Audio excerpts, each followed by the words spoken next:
Historical background. Welcome Indians to the era of British. चलते हैं Britishers, आप हो इंडियंस और मैं हूं ब्रिटिशर्स। ठीक है, ऐसे करके स्टोरी को स्टार्ट करते हैं। ठीक है, देखो इंडिया में ब्रिटिशर्स आते हैं आपके 1600 एडी में। आपके ब्रिटिशर्स इंडिया में आते हैं as a East India company. ठीक है, देखो ईस्ट इंडिया कंपनी के यहाँ पे ट्रेड करने के लिए आते हैं। इंडिया में आपके ब्रिटिशर्स आते हैं। अब ब्रिटिशर ऐसे थोड़ी ना घुस जाएंगे अंदर, ये एक्सक्लूसिव लाइसेंस लेके आते हैं। एक्सक्लूसिव लाइसेंस लेके आते हैं, किससे? क्वीन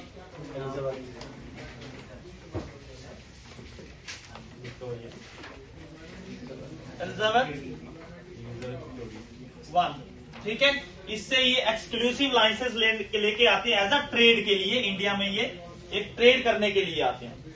बट आहिस्ता आहिस्ता हम जैसे इंडियंस को देख के इनके दिमाग में और इनके दिलों में और तरह की शैतानी भरना शुरू होगी। ठीक है, ठीक है। अब एक्चुअल में क्या था कि इंडियंस ना ऐसे, अगर आज भी देखें ना, इंडियन आज भी बहुत शरीफ लोग हैं। आज भी इंडिया में ना 100 में से 60% लोग हैं जो गधे की चाल चलते हैं। ठीक है ना, उनको दुनिया का पता नहीं है। तो रियलिटी भी कोई भी बेवकूफ बना सकता उनको।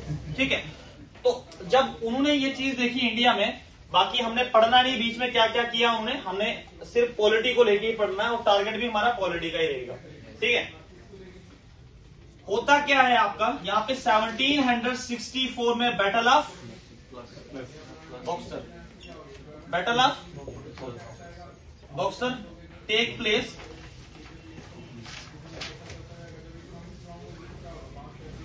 यहां पर इस बैटल ने ब्रिटिशर की किस्मत को ही बदल दिया। ठीक है, आप लिख सकते हो change the Fortune of britisher in India.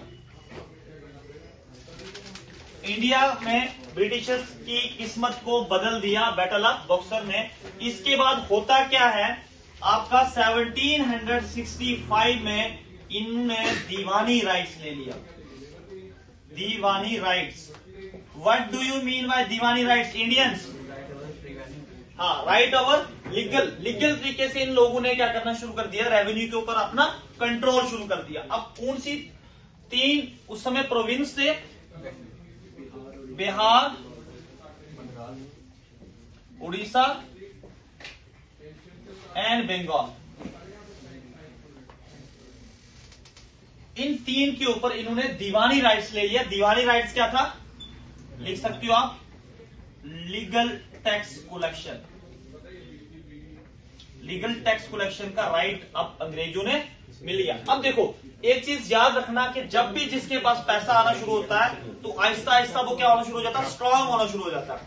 तो अब स्लोली क्या होना शुरू हो गया, ये अब ये स्ट्रांग होना शुरू हो गए।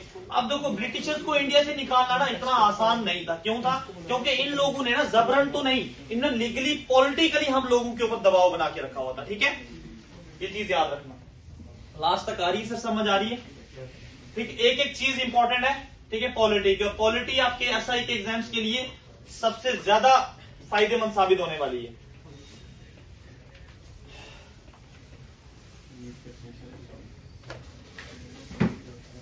ठीक है, हो गया इतना? नहीं सर, लास्ट में लीगल टैक्स कलेक्शन।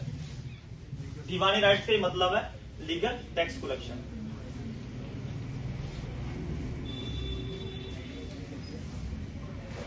समझ आ रहा है? ठीक है, अब सब लोग स्टार्टिंग से ही पॉलिटी का लेक्चर ले रहे हैं तो मिस मत करना। अभी 2-1 दिन चलेगा आपका हिस्टोरिकल बैकग्राउंड, थोड़ा सा हम मेकिंग ऑफ इंडियन कॉन्स्टिट्यूशन पढ़ेंगे, फंडामेंटल राइट, फंडामेंटल ड्यूटी, सारी चीजें मतलब सीक्वेंस में स्टडी करेंगे।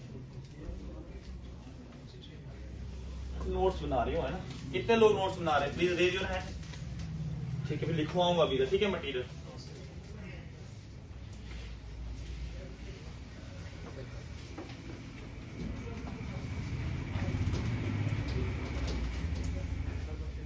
अब देखो होता क्या है कि इंडिया में ना आने के बाद आपकी ईस्ट इंडिया कंपनी घाटे में चल रही है, बट जो ऑफिसर्स थे उसके वो रीच होते जा रहे। अब कारण क्या था, वहां पर बैठे हुए ऑफिसर्स की तरह करप्ट लोग, इंडियंस तो नहीं थे, ब्रिटिशर थे। आप लोग तो नहीं थे, क्योंकि हम लोग तो खाली दबाव के नीचे आने, हम तो देने वाले हैं ना, लेने वाले नहीं है। अब सीखने लेना भी।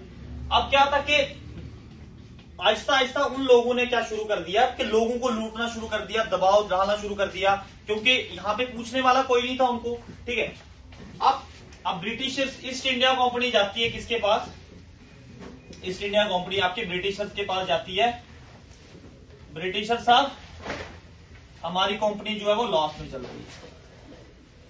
ठीक है, ब्रिटिशर्स हैरान हो जाते हैं, what do you mean bye आप घाटे में चल रही हो, मतलब तुम लोग दुनिया के रिचेस्ट पर्सन में आ रहे हो। वहां के कुछ ऑफिसर्स थे वो दुनिया की रिचेस्ट लिस्ट में आ रहे थे, जबकि कंपनी के ऊपर कम से कम $1 मिलियन का कर्जा आ गया था। ठीक है, अब इन रिटालिएशन क्या होता है, बदले में ब्रिटिशर्स क्या करते हैं, रेगुलेटिंग एक्ट्स जो है पास करते हैं। ठीक है, अब रेगुलेटिंग एक्ट्स क्या था,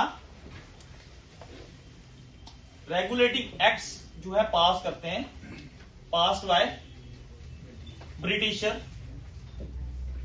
किसके लिए, टू कंट्रोल, किसको, to control East India company को। ये रेगुलेटिंग एक्ट्स जो है पास करते हैं कि किसी तरीके से ईस्ट इंडिया कंपनी को कंट्रोल में लाया जाए, जो भी ये कमाते हैं उसका प्रॉपर तरीके से ये जो है वो जवाब दे, रिस्पॉन्सिबिलिटी हो, ये आंसरेबल हो टू द ब्रिटिश गवर्नमेंट।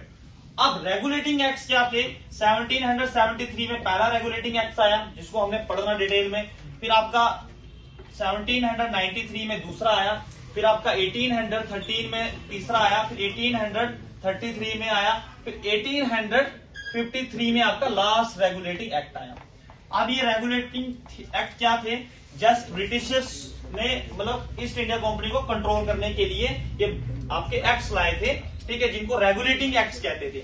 अब ये रेगुलेटिंग एक्ट्स इनने क्या कहा था कि हर 20 इयर्स के बाद ये जो होंगे वो रिवाइज्ड होंगे। ठीक है, हर 20 इनकी टर्म्स एंड कंडीशन को हम 20 इयर्स के बाद रिवाइज कर सकते हैं। हर एक के बीच में 20 इयर्स का डिफरेंस है। क्या कहा कि हम हर एक जो रेगुलेटिंग एक्ट 20 इयर्स के बाद टर्म्स कंडीशंस भी चेंज होती जाएगी, जैसे जैसे हमें नीड पड़ेगी हम इसमें और भी चीजें इंप्लीमेंट करते जाएंगे। कि जस्ट किसके लिए थे, आपके ब्रिटिशर्स को, ईस्ट इंडिया कंपनी को कंट्रोल करने के लिए। अब ब्रिटिशर्स, अब ईस्ट इंडिया कंपनी ने, ब्रिटिशर्स ने क्या करना शुरू कर दिया, ब्रिटिशर ने क्या, देखो मैंने ये वाला पोर्शन बनाया, ये महाराष्ट्र, ठीक है, आपका मद्रास और बंगाल। यहां पर क्या था कि तीनों अलग अलग गवर्नर थे। ठीक है, गवर्नर ऑफ महाराष्ट्र या मुंबई, ठीक है, governor of Madras and governor of Bengal. अब जो आपका पहला रेगुलेटिंग एक्ट आया, रेगुलेटिंग एक्ट आया 1773 में, इसमें इन्होंने पावर्स को क्या शुरू किया, सबसे पहला इनका जो था वो पावर सेंट्रलाइज करना शुरू किया। पावर सेंट्रलाइज्ड स्टार्टेड, मैंने नहीं कहा कि एंड हो गई, पावर सेंट्रलाइज स्टार्टिंग। अब क्या किया इन्होंने, आपकी जितनी पावर्स थी, जैसे governor general of Bengal, governor general of Madras, governor general of Mumbai, अब क्या किया इन्होंने, more power to governor general of Bengal. ठीक है, governor general of Bengal, more power to governor general of,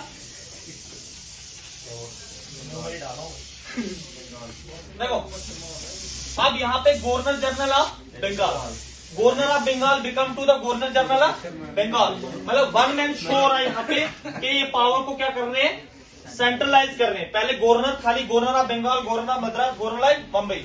अब गवर्नर ऑफ बंगाल क्या हुआ, governor of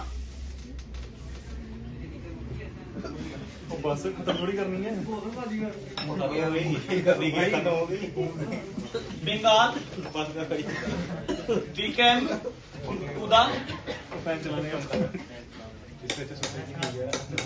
governor general of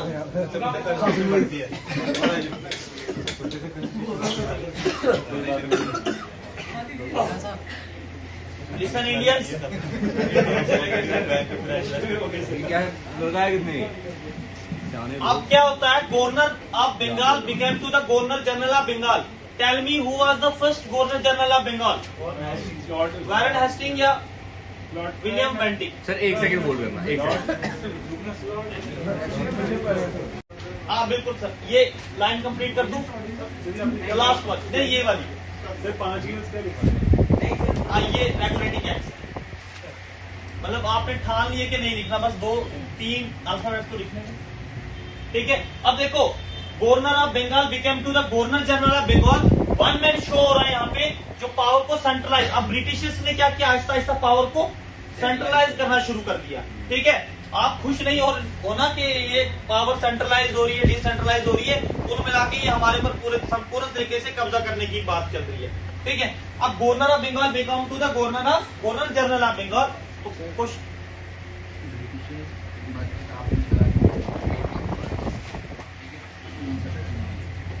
कोई भी कॉटन को लेके था, स्पाइसेस को लेके था, एक ट्रेड के लिए थोड़ी, लेकिन इंडिया में खाली मसाला लेने के लिए इतनी बड़ी बड़ी सारी सिस्टम कब्जा करना है, ठीक है। हम ब्रिटिशर्स को अगर पॉलिटी में देखें ना, हम इनको गलत नहीं कहते पॉलिटी में, बट हम हिस्ट्री में गालियां बड़ी देते हैं, ठीक है। अब पॉलिटी में इन्हें हमारे इंपीरियल मास्टर रहे हैं बहुत सारे, देखो जितना भी आपको स्ट्रक्चरल पार्ट इंडिया में दिखाई दे रहा है ना, तो ब्रिटिशर का ही दे रहे हैं, इन्होंने ही तो लाया था सब कुछ। हाँ, ट्रेन भी इन्होंने लाई थी। कर दे साहब इसको,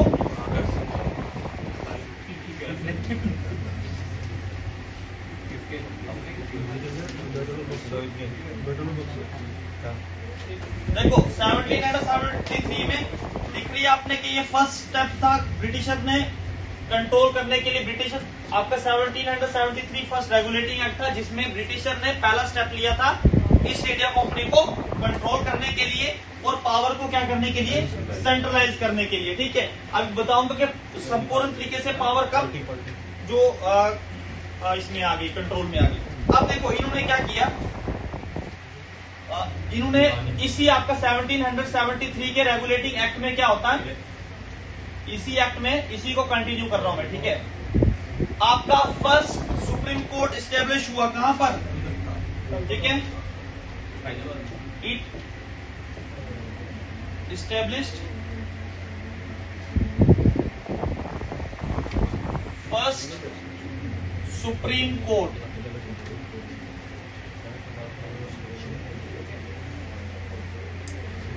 ठीक है, एट कोलकाता।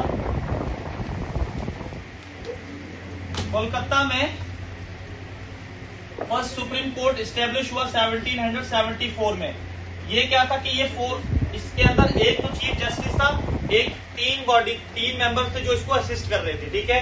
एक आपका चीफ जस्टिस था, ठीक है, उसके साथ कितने लोग थे, 3 लोग उसके साथ है, ठीक है, ठीक है। ये एक चीफ जस्टिस था जिसके साथ सर इलाही नाम था उसका, बट ये पेपर में आज तक पूछा नहीं जाता है, ठीक है।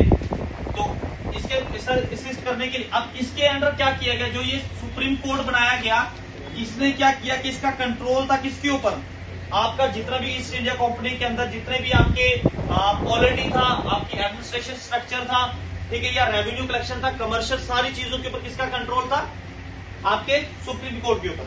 अब प्रॉब्लम एक मैं कहूंगा प्रॉब्लम है, मतलब इसको मैं सुप्रीम कोर्ट को प्रॉब्लम ही बोलूंगा। अब देखो एक ही बंदे को सारी पावर दी जाए ना, वो हर बंदे को उंगली करता है, ठीक है। अब ना इसने गवर्नर को भी उंगली करना शुरू कर दी, गवर्नर काउंसिल्स को भी उंगली करना शुरू कर दी, ये नहीं करना, वो नहीं करना, ये नहीं करना। अब ब्रिटिशर्स ने क्या कहा, जो वहां के गवर्नर थे उसने कहा कि ये तेरा नहीं चलेगा भाई, तू इतना जो चला रहा है ये ड्रामाबाजी तेरी नहीं चलेगी, लेट बी इन लिमिट्स, ठीक है। इसीलिए ब्रिटिशर्स ने क्या कहा किया उस समय, इसको कंट्रोल करने के लिए अमेंडिंग एक्ट लाया।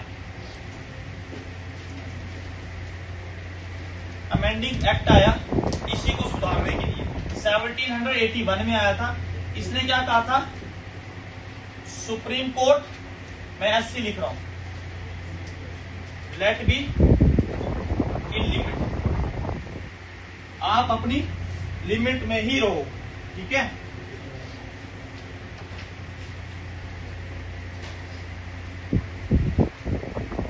ठीक है, क्या कहा कि आप अपनी लिमिट में रहो।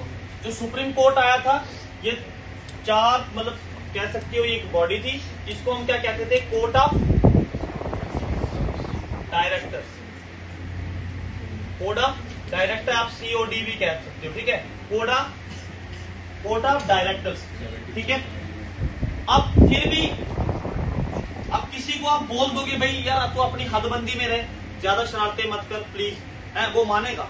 दूसरी तरफ ऐसे ही करेगा। जब तक उसको उठा के उसकी पावर को स्प्लिट ना किया जाए या उसको कोई इस तरीके से लॉ ना बनाया जाए, उसको डर लगे भाई नहीं मैं ऐसा करूंगा तो मेरे लिए प्रॉब्लम होगी। इसी चीज को मद्देनजर रखते हुए ब्रिटिशर्स ने क्या किया, पिट्स इंडिया एक्ट लाया। पिट्स द यंगर एक्ट भी कहते हैं, ठीक है। पिट्स इंडिया एक्ट आया आपका, कब आया ये? 1784 में आया। इसने ना बहुत मेजर काम किया, ठीक है। ब्रिटिशर्स तो वहां से बोल देते थे भाई आप ऐसा मत करो, बट आगे मानने वाले लोग इतने वो सीधे तो थे नहीं जो मान लेते भाई हाँ भैया आपने बोल दिया मैं आज के बाद ऐसा ही करूंगा, आप सही बोल रहे हो, ठीक है। अब पिट्स इंडिया, इसको पिट्स द यंगर भी कहा जाता है। पिट्स द यंगर मतलब इसके फादर साहब भी क्या थे, प्राइम मिनिस्टर थे, ठीक है। पिट्स द यंगर से आपको पता चलेगा कौन ओल्डर कौन यंगर, ठीक है। पिट्स इंडिया एक्ट आता आपका 1784 में। इसने ना पावर को स्प्लिट कर दिया भाई, 2 पार्ट में डिवाइड कर दिया इसने पावर, ठीक है। पावर को 2 पार्ट में डिवाइड कर दिया। इसमें आपको हम कह सकते हैं ड्यूअल गवर्नमेंट आपकी जो आई है वो यहीं से आई है, पिट्स इंडिया एक्ट से ही आई है। 2 पावर्स में क्या किया इसने, कोर्ट ऑफ डायरेक्टर को अलग कर दिया, मैं COD लिखता हूँ। कोर्ट ऑफ डायरेक्टर्स बनाए इसने, जो क्या करेंगे, जितना भी आपका कमर्शियल हो गया, commercial and revenue collection,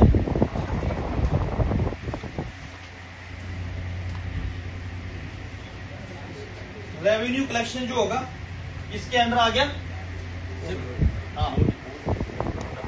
court of directors, मैंने लिखा हुआ पे court of directors. Commercial and revenue collection इसके अंदर आ गया, कोर्ट ऑफ डायरेक्टर्स के अंदर आ गया, ठीक है। Commercial and revenue collection management, ठीक है, ये इनके अंडर कर दिया। और दूसरी एक और बॉडी बनाई उन्होंने, उस बॉडी का क्या नाम रखा, board of control. Board of control, ठीक है। अब बोर्ड ऑफ कंट्रोल को क्या कहा कि आपने क्या करना है, आपने जितने भी जितने भी आपके आ जाते हैं, पॉलिटिकल हो गया,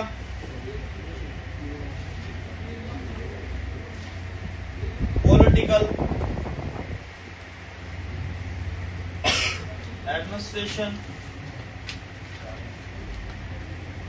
function will be taken by board of control, ठीक है। बोर्ड ऑफ कंट्रोल को कहा कि आपके क्या है, आप जितने भी पॉलिटिकल और एडमिनिस्ट्रेशन जितने भी डिसीजंस हैं वो बोर्ड ऑफ कंट्रोल ही रहेगा। आप इसको ये भी कह सकते हो कि फर्स्ट टाइम ना ड्यूअल गवर्नमेंट, आई थिंक के पीछे वालों को प्रॉब्लम आ रही होगी लास्ट, ठीक है। इधर मैं भी लिख रहा हूँ, इसी का पार्ट कंटिन्यू कर रहा हूँ।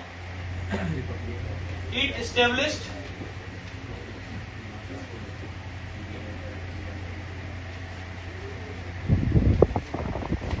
ड्यूअल गवर्नमेंट, ठीक है। इसकी वजह से आपकी ड्यूअल गवर्नमेंट आती है।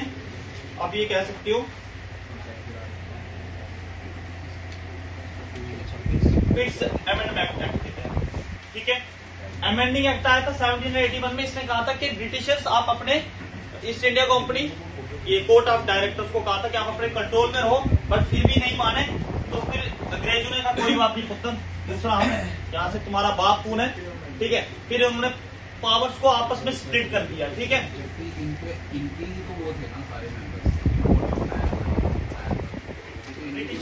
एक्चुअल में क्या था ना, जब आई तो इंडिया में ये East India company as a trade के तौर पर आई थी, बट सर ये आई कब थी 1600 में, 1600 में आई थी। आप इसको हिस्ट्री में भी पढ़ोगे यार, ये जैसे आपने पॉलिटिकल बेस से पढ़ा, पहले पोर्चुगीज आई थी, फिर डच आई थी, फिर ये आई थी। हाँ वो आपकी हिस्ट्री है, वो आपकी हिस्ट्री, आप उस हिस्ट्री वाले सब पढ़ाएंगे तब। अब देखो इसमें आप क्या कह रहे हैं, इनके मेंबर्स थे, बट क्या थे ना, ये जब इनको भेज देते ना आगे ये अपनी सरकार चलाते थे, बट लाभ भी होता है जब कभी कभी किसी को देखो आप, अगर पुलिस को इतनी इजाजत दे दे, अपनी चलाना शुरू कर देते, किसी को भी उठा के ड्रग्स पकड़ा के बोलेंगे ड्रग्स का काम करता है ना, ऐसे बड़े केस आते हैं वैसे, ठीक है। तो फिर उसके ऊपर क्या होता है कि लाभ बनाए जाते हैं। अब पुलिस को इतनी पावर नहीं है, पर फिर भी पुलिस के पास ही पावर, बड़ी पावर है, अब कूटने की है ना, अब कोई जाता नहीं है, देखो है नहीं पुलिस के पास पावर। अब किसी को फैंटा पड़ के वो चाहेगा सुप्रीम कोर्ट या हाई कोर्ट के चक्कर लगाता रहूं मैं किसी के खिलाफ, है नहीं, यही चक्कर होगा। तो सर इसको बता दो। कर दे साहब इसको, इतना समझ आ गया, रिवीजन भी करवा दूंगा एक बार, ठीक है। थोड़ा सा हिस्ट्री है, बोरिंग तो नहीं हो रही है इसको, समझ आ रहा है ना। अब देखो हमने 5 रेगुलेटिंग एक्ट पढ़े, बाकी हमने कोई भी नहीं पढ़ना, ना ही आपकी लक्ष्मीकांत की बुक में और ना ही इतने इंपॉर्टेंट है आपके लिए, ठीक है। 1813 रियरली पूछा था, वैसे पूछा नहीं कभी पूरे टाइम में। आपके 1833 में फर्स्ट टाइम ब्रिटिशर ने ना, फर्स्ट टाइम ब्रिटिशर ने क्या किया था कि इंडियन को ना एजुकेशन सिस्टम के लिए 1 लाख रुपीज दिया था। बस याद ही रखना, जरूरी नहीं है लिखने की, ठीक है। अब सबसे इंपॉर्टेंट चीज आपकी आ जाती है, आपका जो एक्ट था कौन सा, रेगुलेटिंग एक्ट कौन सा, रेगुलेटिंग एक्ट 1833, ठीक है भाई। देखो ये काफी इंपॉर्टेंट रेगुलेटिंग एक्ट है। अब इस समय क्या हुआ था आपका 1773 में क्या हुआ कि आपका governor of Bengal become to the governor general of Bengal. Now governor general of Bengal become to the governor general of India. Welcome Indians, आप संपूर्ण तरीके से ब्रिटिशर के कंट्रोल में आ गए हो। 1833 में आप पूरा कंट्रोल आपका ईस्ट इंडिया कंपनी के अंडर है। अब यहाँ पे पूरे तरीके से सेंट्रलाइज हो चुका था, ठीक है। सेंट्रलाइज पता चल गया ना, पूरी पावर सेंट्रलाइज की गई, ठीक है। रेगुलेटिंग एक्ट 1833 में अगर पूछा जाए बताओ कि सेंट्रलाइजेशन कब स्टार्ट हुई थी ब्रिटिशर के टाइम, तो सेंट्रलाइजेशन आपकी 1773 में हुई थी और फाइनली तरीके से सेंट्रलाइज कब हुआ था पूरा 1833। तो कोई मुझे बता सकता कि who was the first governor general of India? Lord William Bentinck, ठीक है। इंपॉर्टेंट है, ये क्वेश्चन यहाँ से पूछे जाते हैं। First governor general of India Lord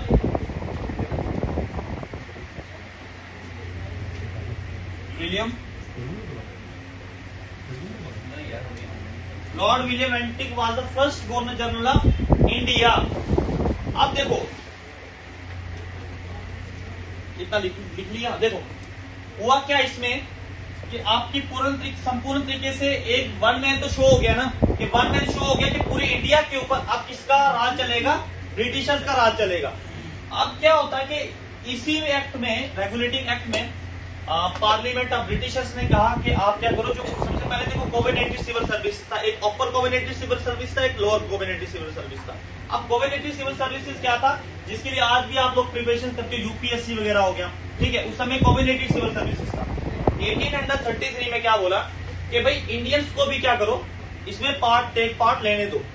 but देखो यहाँ पर ब्यूरोक्रेसी इतनी loyalty towards the east India company कि 1833 में ये कहा गया कि ये इंडियंस के लिए भी ओपन करो इस एग्जाम्स को, लेकिन इसको होते हुए 20 साल लगे। मतलब इसमें क्या था कि आपके कोवेनेटिव सिविल सर्विसेज में जाने के लिए आपके हॉर्ले एक कॉलेज था, वहां पर आपको एडमिशन लेनी पड़ती थी। बट उसके लिए भी आपको कोर्ट ऑफ डायरेक्टर से परमिशन लेना बहुत जरूरी था। बट कोर्ट ऑफ डायरेक्टर किसके लॉयल थे? ईस्ट इंडिया कंपनी के, ब्रिटिशर्स के, ठीक है। तो अपोजिशन इतना स्ट्रांग था कि आपकी कोवेनेटिव सिविल सर्विस को इंडियंस के लिए ओपन होने के लिए 20 साल लगे, ठीक है। कम से कम कितने 20 साल। 1853 में कोवेनेटिव सिविल सर्विस इंडिया के लिए भी ओपन हुई, ठीक है। उन्होंने 1850 के बाद जी तो करना ही था उन्होंने 1850 के बाद, क्योंकि वो रिवॉल्ट हुआ तो उसके बाद पैसा आया नहीं, रिवॉल्ट तो 1857 में आया ना, 1853 में ही आपकी कोवेनेटिव सिविल सर्विस को ओपन करके देगी, ठीक है। इनने क्या रिकमेंडेशन दी, इसमें रिकमेंडेशन आई, recommendation of to open covenanted civil services for Indian also, ठीक है, इंडियंस के लिए ओपन करो। बट इसको पास होने में कितना टाइम लगा? आपके 20 इयर्स लगे, ठीक है। इंट्रोड्यूस किया बट हुई नहीं थी फाइनल तरीके से, ठीक है। इसमें आपको इतना ही रखना है। आप ये कह सकते हो इसमें फाइनल स्टेप टू सेंट्रलाइजेशन का फाइनल स्टेप था और संपूर्ण तरीके से अब इंडिया आपके ब्रिटिशर्स के कंट्रोल में आ चुका था, ठीक है। समझ आ रहा सर आपको? साहब अब मुझे ना ये 4 लाइनें लिख के साफ करना पड़ेगा क्योंकि लास्ट में ना प्रॉब्लम आ रही है, क्योंकि वहां पर पूरे लोग बैठे हुए हैं, ये ब्रिटिशर बैठे और यहाँ ईस्ट इंडिया वो वहां से कानून भेजते और हम यहाँ पे इम्प्लीमेंट करते हैं साहब उसको।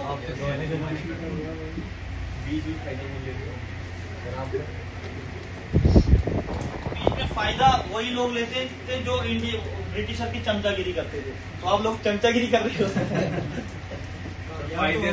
फायदे से मतलब है सर, ये हमारे ईस्ट इंडिया कंपनी के मेंबर्स हैं, आप लोग इंडियन नहीं यार, नहीं यार, सीरियसली ले रहे हो? कल से आपकी चाह रहा आप लोग सर आप क्यों governor general of India regulating act 1853 आया। ये it was the last regulating act, ठीक है, it was the last regulating act, ठीक है। अब इसके आगे कोई भी ब्रिटिशर्स ने क्या कहा, अब कोई भी रेगुलेटिंग एक्ट नहीं आएगा। अब जो है कभी भी ब्रिटिशर्स ईस्ट इंडिया कंपनी को अपने कंट्रोल में ले सकते थे, कोई कंफर्म नहीं था कि अब आगे होने वाला क्या है, ठीक है। इनको लग रहा था कि आप कंट्रोल भी क्या करना, पूरी ईस्ट इंडिया कंपनी हमारे कंट्रोल में ही तो है, ठीक है। इस तरीके से इतने लॉज बना दिए थे कि आप ईस्ट इंडिया कंपनी चाह के भी नहीं हिला सकती थी अपने आप। अब देखो इसमें एक इंपॉर्टेंट चीज है, क्या है वो? It separated regulating at 1853, it separated for the first time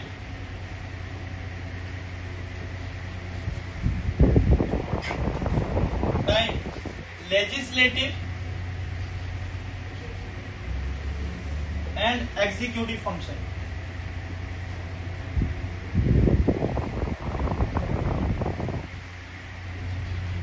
Of the governor, ठीक है, जिसको गवर्नर कॉन्शस भी कहते थे, या कॉन्शस ऑफ कोलकाता भी कहा जाता था, काउंसिल। हाँ कॉन्शस। अब देखो इंडियंस, पहले थी आपकी एग्जीक्यूटिव सबसे ज्यादा पावरफुल थी, आज आपकी लेजिस्लेचर सबसे ज्यादा क्या पावरफुल है। हाउ दिस स्टोरी बिकम उल्टी। अब ये होता कैसे है? सबसे पहले आपकी जो है आपकी कौन सी एग्जीक्यूटिव के पास ज्यादा पावर थी। अब स्टार्टिंग में आपकी एग्जीक्यूटिव चलती थी, अब एग्जीक्यूटिव जो थी, एग्जीक्यूटिव ही आपकी कौन से लेजिस्लेटिव का फंक्शन भी परफॉर्म करती थी। Yes Indian. अब देखो Sachin Tendulkar is a batsman, primarily वो तो बैट्समैन है, बट कभी कभी उसको बॉलिंग भी तो करने के लिए दी जाती है ना, बॉलिंग भी तो करता ना। इसी तरीके से एग्जीक्यूटिव ही जो थी आपकी लेजिस्लेचर का भी फंक्शन परफॉर्म करती थी। अब ड्यूरिंग अब रेगुलेटिंग एक्ट के टाइम देखें तो आपकी एग्जीक्यूटिव जो पावर्स थी वो ज्यादा थी, लेजिस्लेचर तो नहीं थी। टुडे आपकी लेजिस्लेचर जो है मोर पावरफुल है और एग्जीक्यूटिव आपकी इतनी पावरफुल नहीं है, ठीक है। अब ये स्टोरी उल्टी कैसे हुई, ये सारी चीजें हम इसमें स्टडी करेंगे आगे आने वाले टॉपिक में, ठीक है। अब देखो यहाँ पर इनने क्या किया कि फर्स्ट टाइम इनने लेजिस्लेचर और एग्जीक्यूटिव फंक्शंस को अलग अलग कर दिया। पहले आपका एग्जीक्यूटिव जो था प्राइमरली तो एग्जीक्यूटिव था ये, ठीक है, बट परफॉर्म करता था फंक्शन किसका? लेजिस्लेचर का। अब एग्जीक्यूटिव लेजिस्लेचर का तो पता ही होगा ना आप लोगों को, बहुत सारे ऐसे नए भी होते हैं जिनको नहीं पता होता, नहीं होता पता बता दिएगा, ठीक है। अब देखो एग्जीक्यूटिव, देखो आजकल जैसे प्राइम मिनिस्टर है ना, प्राइम मिनिस्टर कौन है? आपका एग्जीक्यूटिव में आ जाता है, ठीक है। जितने भी आपके जो फंक्शंस वगैरह आपका प्राइम मिनिस्टर एग्जीक्यूटिव फंक्शन पर। लेजिस्लेचर में जैसे लॉ वगैरह बनते हैं, आपके पार्लियामेंट के मेंबर्स वगैरह होते हैं, लॉ पास होता है आपका पार्लियामेंट, अपर हाउस और लोअर हाउस, ठीक है, वहां पे मिनिस्टर की कॉन्शियस बनती है। ठीक है, एग्जीक्यूटिव जैसे आप प्राइम मिनिस्टर के पास इतनी पावर तो नहीं है ना, वो डायरेक्ट आके बोलेगा जी कल से जो है इंडिया के ऊपर ये लागू हो जाएगा, है नहीं। ये पता चलेगा कि लोग झाड़ू वो निकाल के फिर वो मीडिया में दिखाते रहते हैं, है ना। आजकल लोग केजरीवाल के पीछे पड़े हुए, इलेक्शन के टाइम हर लीडर को गालियां पड़ती है। देखो आज लेजिस्लेचर हमारी पावरफुल ज्यादा है, क्योंकि पार्लियामेंट से हमारे लॉ पास होते हैं और पार्लियामेंट में ही हमारे लॉ भी कम होते हैं। आगे पढ़ोगे आपके आर्टिकल 368 में पढ़ोगे, ठीक है। बहुत सारे लॉज ऐसे हैं जिनको चेंज करने के लिए हमें half of the state and majority of the parliament के मेंबर्स की जरूरत पड़ती है। कुछ ऐसे ऑर्डिनरी लॉज होते हैं, अब ये भी पढ़ेंगे धारा 370 खून से में आता तो कैसे हटाया इन्हें, ठीक है। लीगली हटाया, इलीगल कोई भी नहीं हटा सकता, ठीक है। हमारे देश में ना ऑफिशियली कोई इनलीगल काम नहीं कर सकता। ऐसे बैकग्राउंड में तो ऊपर वाला जाने। देखो अब देखो एग्जीक्यूटिव और लेजिस्लेचर को अलग किया तो इसको नाम क्या दिया गया, मिनी पार्लियामेंट। मिनी पार्लियामेंट भी कहा जाता है। ये जो 1853 का जो एक्ट आया इसको मिनी पार्लियामेंट क्यों कहा जाता है? एक्चुअल में इस समय आपका एग्जीक्यूटिव लेजिस्लेचर देखो अलग अलग कर दिए। अब पार्लियामेंट में भी होता ना आपका अपर हाउस लोअर हाउस होते हैं दोनों, ठीक है। ये तो एक खासियत है आपके पार्लियामेंट की। और क्या हुआ इधर, क्या हुआ, इट इंट्रोड्यूस्ड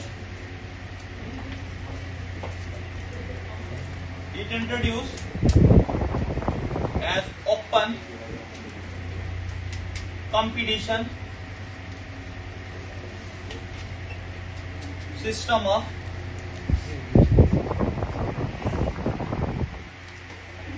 selection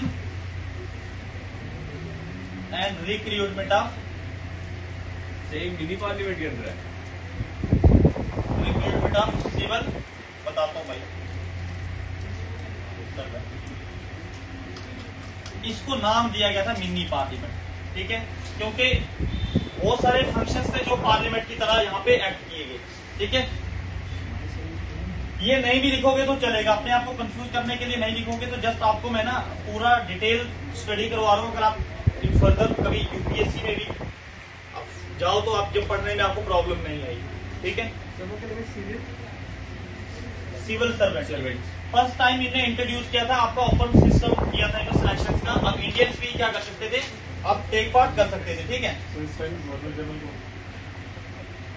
इस समय का यह जरूरी नहीं, आपको यार हिस्ट्री में पढ़ोगे सारी चीजें, कौन गवर्नर जनरल का कौन सा टाइम डेट ये हिस्ट्री में आता, ठीक है। अब मेरे लिए जरूरी है कि कौन कौन से गवर्नर जनरल के टाइम कौन कौन से लॉ पास, अमेंडमेंट्स काफी, हाँ हाँ, ठीक है। ये आपके लिए ये सारी चीजें आपकी सेपरेट जुडिशरी, ये सारी आपकी पॉलिटी के साथ। बट जब वहाँ पे कोई क्वेश्चन आया कि फर्स्ट अमेंडमेंट कब हुई थी तो वो 1950 लिखेगा ना वहाँ पे, तो 1950 हाँ कॉन्स्टिट्यूशन की फर्स्ट अब तो वो इंडिया पढ़ेंगे ना, टेकिंग ऑफ इंडियन कॉन्स्टिट्यूशन। अभी तो मैं हिस्टोरिकल बैकग्राउंड पढ़ा रहा हूँ ना, ठीक है। हिस्टोरिकल बैकग्राउंड उसी के रिलेटेड पढ़ा रहा हूँ जो आपकी पॉलिटी के साथ लिंक कर रहा है, ओके। एक चीज याद रखना, चलो छोड़ो यार, आइए। मुकाले कमेटी आई थी, मुकाले कमेटी ने ही रिकमेंडेशन दी थी आपकी कम्युनिटी सिविल सर्विस, ठीक है। अब देखो होता क्या है, 1853 क्या था कि आपका लास्ट चार्टर एक्ट था, रेगुलेटिंग एक्ट लास्ट था आपका। इसने अब ईस्ट इंडिया कंपनी को क्या दिया, मतलब इनडेफिनेट एक्सटेंशंस दी कि अब तुम लोग लंबे अरसे के लिए काम कर सकते हो। बट उस चीज से ये भी क्लियर हो सकता था कि कभी भी ब्रिटिशर्स क्या कर सकते हैं, इसको अपने कंट्रोल में ले सकते हैं, ठीक है। अब देखो ये किसी को पता नहीं था कि वक्त करवटें ले रहा है, ठीक है। इंडियंस के अंदर एक जज्बात, एक शोला भड़क रहा है। अब ब्रिटिशर ने कभी कल्पना भी नहीं की थी जो 1857 में उनके सामने उभर कर आया, ठीक है। स्पाई म्यूटनी, आपको इसको रिवोल्ट ऑफ 1857 कह सकते हो, वार ऑफ इंडिपेंडेंस कह सकते हो, फर्स्ट वार अगेंस्ट ब्रिटिशर कह सकते हो। तो ये आप लोगों ने सारा पढ़ा हुआ, ठीक है। ये आप हिस्ट्री में भी पढ़ोगे, बट अगर चाहो तो मैं थोड़ा सा डिटेल दे सकता हूँ इसके बारे में। देखो इसमें कुछ काज थे इसको स्टार्ट होने के लिए, आपने 8th में भी पढ़ा होगा, 8th क्लास में 10th में पढ़ा होगा, ठीक है। कुछ काज थे। एक्चुअल में क्या हुआ था कि उस समय आर्मी जो थी उन्होंने क्या किया था कि पार्शलिटी ऐसे की थी, ठीक है। वो कुछ हाँ उसको ध्यान से खोलो तो वहां पर एक पी की और आपकी काऊ की चमड़ी से वो बनाया हुआ था। तो वो एक तरह से ना एक धार्मिक भावनाओं को ठेस पहुंचाने की बात की। और एक ये कारण था। दूसरा, बहादुर शाह जफर जो थे, बहादुर शाह जफर को क्या कहा गया, इसके मरने के बाद जो भी ये लाल किले में रहता है इसको यहाँ से शिफ्ट होना पड़ेगा, इसकी फैमिली को। उससे मुस्लिम लोगों की भावनाओं को ठेस पहुंचा, तो मुस्लिम कम्युनिटी उसके खिलाफ भड़क गई। फिर आपका पेशवा जी, हाँ, इनने एक और सिस्टम किया था, आप हिस्ट्री में पढ़ोगे यार, क्या नाम नहीं आ रहा मुझे उसका याद, जिनने क्या कहा था कि मरने के बाद अडॉप्टेड सन को आप आगे कंटिन्यू, सर ये वो डलहौजी ने लाया था। आप मरने के बाद आपका जो बेटा है, अगर आपका अडॉप्टेड सन नहीं है, हाँ, डॉक्टर एंड लेपिस, आप क्या कंटिन्यू नहीं कर सकते हो, आप उस जो भी आपके अंडर जो भी टेरिटरी है, जो आप जिसके किंग हो, तो आप कंटिन्यू नहीं कर सकते। तो बहुत सारों की ऐसी जगह छीन ली गई थी, तो सारे कारण बने थे इसको जो है राइज करने की। आप देखो इसको, इसके फेलियर्स के पीछे भी कुछ कारण थे। देखो, हर एक चीज को लीड करने के लिए ना लीडरशिप क्वालिटी जरूरत होती है, ठीक है। अब मानो कि आप लोग इतने पढ़ रहे हो, आपको अगर अच्छी लीडरशिप, अच्छी गाइडलाइंस मिलेगी तो you definitely you will success, ठीक है। अगर अच्छी आपको गाइडलाइंस, अच्छा मटेरियल मिलेगा आपको, तो आप अच्छे से टारगेट अपना अचीव कर पाओगे। ऐसे इंडियंस के पास क्या था कि उस समय कोई इतना इंटेलिजेंट बंदा नहीं था, लीड करने वाला इंसान नहीं था जो इस रिवोल्ट को आगे बढ़ा सके, ठीक है। तो बहादुर शाह जफर बेचारे को अंदर डाल दिया जेल के, नेपाल में डालते हैं। हाँ, तो ऐसे करते हुए उन्होंने रिवोल्ट को दबा दिया। फिर इंडियंस कुछ लालची भी थे, 2-4 बोतलें मिल जाती थी तो आपको, तो देसी दारू मिल जाती थी एक बोतल, तो इंडियन कहते छोड़ो कैसे रिवोल्ट करनी है ना। तो ये सारे कारण थे। अब देखो इंडियंस, अब क्या होता है इंडिया में, द क्राउन रूल आता है इसके बाद, 1885 द क्राउन रूल। अब डायरेक्ट ब्रिटिशर्स कंट्रोल इंडिया पे आ जाता है। 1858 से लेके 1947 तक संपूर्ण कंट्रोल ब्रिटिशर्स उधर से कर रहे हैं। अब कहां से, अब देखो क्या करते हैं इसमें, आपका क्राउन रूल में क्या होता है। अब 1858 में आपका गवर्नमेंट ऑफ इंडिया एक्ट आता है, गवर्नमेंट ऑफ इंडिया एक्ट आता है, ये GOI लिखा मैंने, इसको लिखना है। 1858 में गवर्नमेंट ऑफ इंडिया एक्ट आता है। इस गवर्नमेंट ऑफ इंडिया एक्ट को क्या कहते हैं, गुड गवर्नमेंट का नाम देते हैं, गुड गवर्नमेंट, ठीक है। अब गुड गवर्नमेंट क्या था, अब ब्रिटिशर्स कोई बच्चों वाली बातें तो नहीं करते ना कि भाई गुड गवर्नमेंट दे रहे हैं आपको, बैड गवर्नमेंट दे रहे हैं, ठीक है। अब इससे क्या लगता कि ये गुड गवर्नमेंट क्या इससे पहले बैड गवर्नमेंट थी, नहीं, ऐसा कुछ नहीं है। गुड गवर्नमेंट का क्या था कि अब आप लोग जो है एग्जीक्यूटिव से क्वेश्चंस कर सकते हो, भाई एग्जीक्यूटिव ने क्या हो रहा, जैसे फंक्शन परफॉर्म कर रहे, गलत हो रहा है या सही हो रहा है, ठीक है। आप पहले क्या मुगल से पूछ सकते थे, भाई आप बताओ शाहजहां को भी बताओ तूने ये ताजमहल क्यों बनाया, है ना, कितना पैसा वेस्ट क्यों किया, उठा के जेल में डालते। हाथ कटवाया था उसने, और कटवा दिया। हाँ, उसने अपने बाप को, बाद में औरंगजेब ने अपने बाप को अंदर डाल दिया था, तो क्या वो पूछने वाले को बचता है। तो इनने क्या कहा, आप अब क्वेश्चन पूछ सकते हो, अब आपके लिए आंसरेबल गवर्नमेंट लेके आ रही है ब्रिटिशर्स, आंसरेबल गवर्नमेंट। अब आप गवर्नमेंट पे केस कर सकते हो और गवर्नमेंट आपके ऊपर केस कर सकती है। आप पहले क्या मुगल्स के ऊपर केस कर सकते थे, नहीं कर सकते। अब ब्रिटिशर ने क्या कहा कि आप लोग ब्रिटिशर के ऊपर केस, गवर्नमेंट के ऊपर केस कर सकते हो और गवर्नमेंट आपके ऊपर केस कर सकती है। बट ये ना खाली आपका रिकॉर्ड के लिए था, रिकॉर्ड में ही ये था, इससे कुछ नहीं हुआ, जस्ट स्ट्रक्चर ही चेंज हुआ, बट वास्तव में ऐसा कुछ भी इंडियंस को नहीं मिला। अब इसके बाद क्या होता है, governor general of India, governor general of India जो था इसको अबॉलिश किया, ठीक है। इसको अबॉलिश करके क्या लाया, वाइसराय ऑफ इंडिया। अब tell me Indians, who was the first viceroy of India, Lord Canning was the first viceroy of India, ठीक है। गवर्नर जनरल ऑफ इंडिया की पोस्ट को इनने हटा दिया ब्रिटिश के टाइम में, ठीक है, उन्हें हटा के वाइसराय ऑफ इंडिया दिया। अब इन्होंने ना किसी तरीके से इंडियन को चुप तो करवाना था, ठीक है, क्योंकि एक बार जो आग भटकती है उसको बुझाने में टाइम लगता है। तो इन्हें क्या कहा, अब इंडिया पे किसका राज होगा, वाइसराय ऑफ इंडिया, ठीक है। वाइसराय, फर्स्ट वाइसराय कौन था इंडिया का,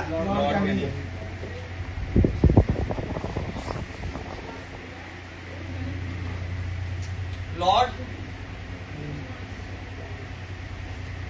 ठीक है, लास्ट के 10 मिनट बचेंगे ना, मुझे बता देना, 8 मिनट बचेंगे फिर रिवीजन कर देंगे, ठीक है। जरूरी है, ये हिस्ट्री है ना, इस पर रिवीजन जरूर करवाऊंगा मैं आपको। 12 मिनट बचेंगे, देखिए खतरनाक बंदा बोर तो नहीं हो रहे हो। Viceroy of India, first viceroy of India Lord Canning ji थे, ठीक है। और लॉर्ड कैनिंग ने ना बड़ी सारी चीजें, इसने ये पहला बंदा था जिसने कहा था कि इंडियंस को भी इंट्रोड्यूस किया था। अब 1861 में आपके इंडियन कॉन्शल एक्ट आए थे। 1861 में 3 बंदों को ऐड किया गया था, आपका राजा महाराजा पटियाला, सर दिनकर राव एंड राजा बनारसी, 3 लोग थे तो जिनको ऐड किया था इसने फर्स्ट में। अब देखो अब क्या हुआ, ब्रिटिशर्स ने क्या किया, यहां पर आपका आ गया वाइसराय। अब वाइसराय के साथ एक और सीट इन्होंने क्या की, जो सेक्रेटरी ऑफ इंडिया, ठीक है, सेक्रेटरी ऑफ।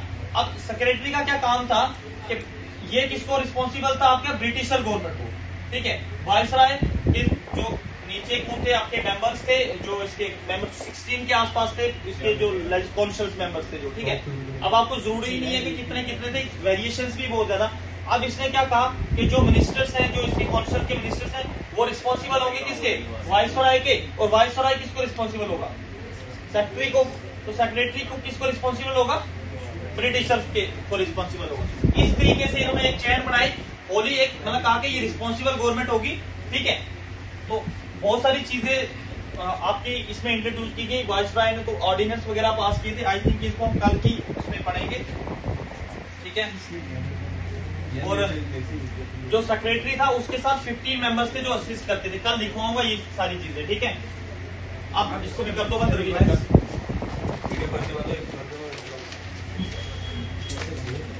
जरूरी बोल के ना, चाहता कि मेरी आवाज सुने जो पढ़ने वाले होंगे यूट्यूब पे या, हाँ बंदा, सही बात है।